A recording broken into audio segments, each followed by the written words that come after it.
और जब बच्चा पैदा होता है ना, तब जो पहला पहला उसको वस्त्र पहनाया जाता है, हमारे गुजराती में उसको बाड़ोत्यू के। हाँ, तो उसमें जेब नहीं होती है, उसमें जेब नहीं होती है। जो बच्चा पैदा होता है तब जो उसको पहला वस्त्र पहनाया जाता है, उसमें कोई जेब नहीं होती है। और जब हम मरते हैं और तब जो कफन ओढ़ाया जाता है, उसमें भी जेब नहीं होती है। दोनों में जेब नहीं होती है। वो हमको सिखाते हैं। यहाँ कुछ लेकर आया भी नहीं था, यहाँ से कुछ लेकर जाना भी नहीं है। जो कुछ हमने कर्म किए वही हमारे साथ आएंगे। अच्छे या बुरे कर्म किए वही साथ में आएंगे, पाप और पुण्य। ये पांडु राजा की आप देखिए ना बात।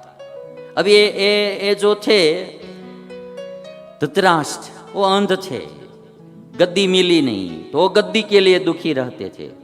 पांडु को गद्दी मिली तो अभी ऐसे ही अचानक मृत्यु आ गई तो उसको वो भोग नहीं सके। और विदुर जी जो थे, उसको सारी जिंदगी हस्तिनापुर का दुख देखते देखते दुखी होना पड़ता है। इस दुनिया ऐसी ही है भाई। जरूरी जो होता है उतना काम करना चाहिए, उतना सब कुछ करना चाहिए, किंतु साथ में थोड़े अच्छे कर्म भी करने चाहिए और ईश्वर की भक्ति भी करनी चाहिए। अंततो गत्वा ईश्वर के अलावा हमारा कोई नहीं है। हरि बिन कोई न तेरा, समझ नर हरि बिन कोई न तेरा। 4 दिन की चांदनी बीते आगे बहुत अंधेरा, समझ नर हरि बिन कोई न तेरा। हरि के बिना तुम्हारा कोई नहीं है। ये जो मनुष्य जीवन मिला है वो तो 4 दिन की चांदनी है, कल बीत जाएगी। 4 दिन की चांदनी है। इसको मनुष्य जन्म को चांदनी कहा गया है, क्योंकि चांदनी में जो कुछ काम करना है वो कर सकते हैं। मनुष्य जन्म एक बार गया, फिर आगे बहुत अंधेरा। फिर पशु का जन्म मिलेगा, पक्षी का मिलेगा, वृक्ष का मिलेगा, कीड़े मकोड़े का मिलेगा, भांति भांति के जीव जंतु के जन्म मिलेंगे। उसमें नहीं कोई सत्कर्म होगा, नहीं कोई ईश्वर की भक्ति होगी। उसमें जीव के उद्धार के लिए, आत्मा की मुक्ति के लिए कुछ भी नहीं हो सकेगा। वो बाकी के सब जन्म अंधेरा ही अंधेरा है। और इसीलिए जब मनुष्य जन्म रूपी चांदनी मिली है तो अच्छा काम कर लेना। अच्छा વીજળી ने झबकारे मोतीडा पोरवीलो भाई। हमारी गंगा सती एक नारी हुई यहाँ, भक्त नारी। उन्होंने अपनी पुत्र वधू से कहा कि बेटा, जब बिजली का चमकारा होता है तभी मोती पिरो लेना चाहिए, अचानक होगा अंधेरा। और इसीलिए आज जो एक भजन गाया गया है, सांसों का क्या भरोसा रुक जाए चलते चलते, जीवन की है जो ज्योति बुझ जाए जलते जलते। कैसे बुझ जाएगी पता ही नहीं रहेगा। कभी कभी तो हम रात को सोए होंगे और सुबह में उठेंगे ही नहीं, ज्योति बुझ जाएगी। ज्योति बुझ जाए उससे पहले अच्छा काम कर लेना चाहिए।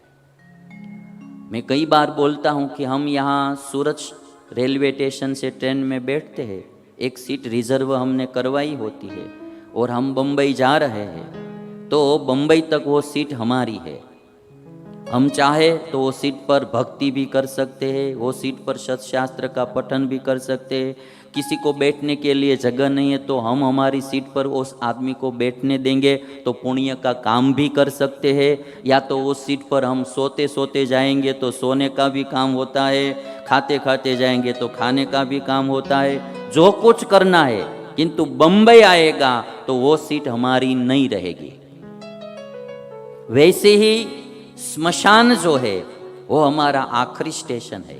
एक दिन उधर हमको उतर जाने का है, किंतु वो आखिरी स्टेशन आ जाए उससे पहले जितना अच्छा कार्य हो सके, पुण्य कार्य हो सके, वो कर लेना है। खिलाड़ी को क्रिकेट के मैदान में से आउट होकर पेवेलियन में चले जाने का होता है, किंतु जब तक वो आउट नहीं होता है, आउट होने से पहले जितना चौका या छक्का लगा ले इतना ही अच्छा काम कर लिया, बाकी तो आउट होके जाना होता है। और इसलिए स्मशान के बाहर लिखी हुई पंक्ति में हर बार बोलता हूं कि मंजिल तो तेरी यही थी।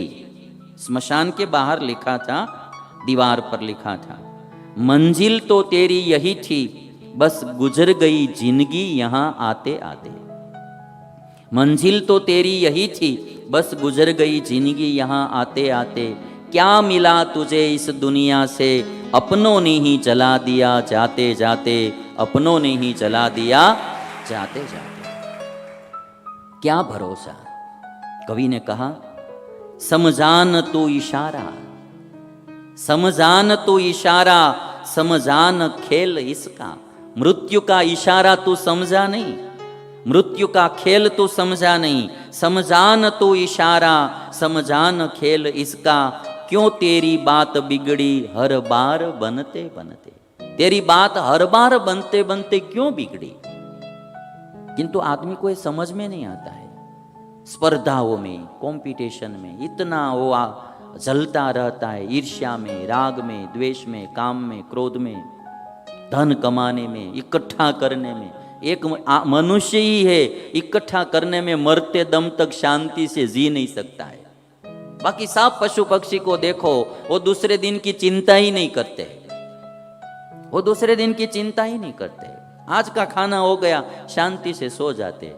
पक्षी तो शाम ढलते ही सो जाते, पूरी 12 घंटे की नींद करते हैं पशु पक्षी। हम ही मनुष्य जो है वो चिंता ही करते रहते पूरी जिंदगी। इसलिए ये बात याद रखना, जीवन है 4 दिन का, 2 दिन की है जवानी। जब आएगा बुढ़ापा, थक जाए चलते चलते। और आज पांडु राजा की जब मृत्यु हुई, एक प्रसंग में आपको सुनाऊंगा। पांडु राजा की मृत्यु हुई तो माद्री ने कहा कि मैं पांडु राजा के साथ जाऊंगी। और कुंती ने कहा कि मैं जाऊंगी। माद्री ने कहा कि यदि दीदी तुम जाओगे तो मैं जो तुम्हारे 3 पुत्र है और मेरे जो 2 पुत्र है, उनके साथ, आपके 3 पुत्रों के साथ सगे पुत्रों की भांति बर्ताव नहीं कर पाऊंगी। मुझसे पक्षपात हो ही जाएगा। 3 पुत्र युधिष्ठिर, भीम और अर्जुन तुम्हारे 3 पुत्र, सहदेव, नकुल मेरे पुत्र। यदि कुंती से माद्री कहती कि तुम पति का अनुसरण करोगी तो मैं तुम्हारे पुत्रों के साथ सगे पुत्र का बर्ताव नहीं कर पाऊंगी। और मुझे भरोसा है कि मैं जाऊंगी तो तुम मेरे पुत्रों के साथ सगे पुत्र की जैसा ही बर्ताव करो। एक कुंती पात्र महाभारत में ऐसा है कि जिसको इस दुनिया का कोई भी स्वार्थ नहीं है। गांधारी पात्र भी ऐसा है, एक कर्ण पात्र। ये 3 पात्र की बात आती है तो मेरी आंखों में आंसू आ जाते हैं कि कैसे निस्वार्थ पात्र, पूरा जीवन समर्पित ही किया है उन्होंने। इसलिए तो ये महाभारत की कथा में कहा जाता है ना, ये स्वार्थ की कथा है, ये परमार्थ की कथा है। यहाँ दुर्योधन, शकुनी, धृतराष्ट्र जैसे स्वार्थी लोगों की भी कथा है, और यहाँ कुंती, गांधारी, कर्ण जैसे, दादा भीष्म जैसे परमार्थी लोगों को भी कथा है। यहाँ अंधेरी की कथा है तो यहाँ उजाले की भी कथा है।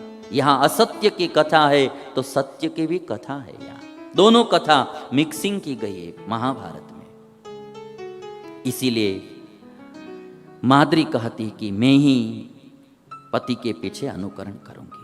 शतशृंग निवासी ऋषियों ने दोनों को आश्वासन दिया, दोनों पत्नियों को, और ऋषियों ने दोनों को जीवन धारण करने के लिए कहा।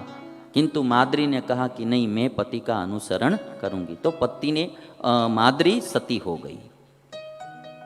ऋषियों जो थे, शतशृंग निवासी ऋषियों, वे सब कुंती को और 5 पांडव पुत्रों को और पांडु और माद्री के अस्थि को लेकर हस्तिनापुर आए।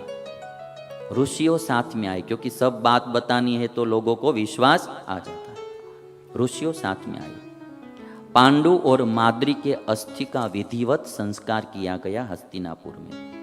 12 दिन का सबने शोक रखा। 12 दिन का हस्तिनापुर में शोक रखा गया। उस समय व्यास जी ने आकर सत्यवती से कहा, अपनी मां सत्यवती से, कि अब भयंकर समय आने वाला है, इसलिए आप योग का आश्रय लेकर यहाँ से चली जाओ। अब हस्तिनापुर में रहना अच्छा नहीं है, आप योग का आश्रय ले लो। हमारे सभी शास्त्र एक बात बताते हैं कि मरने से पहले योग का आश्रय लेना है, ईश्वर का आश्रय ले लेना है, ईश्वर के पास जाना है।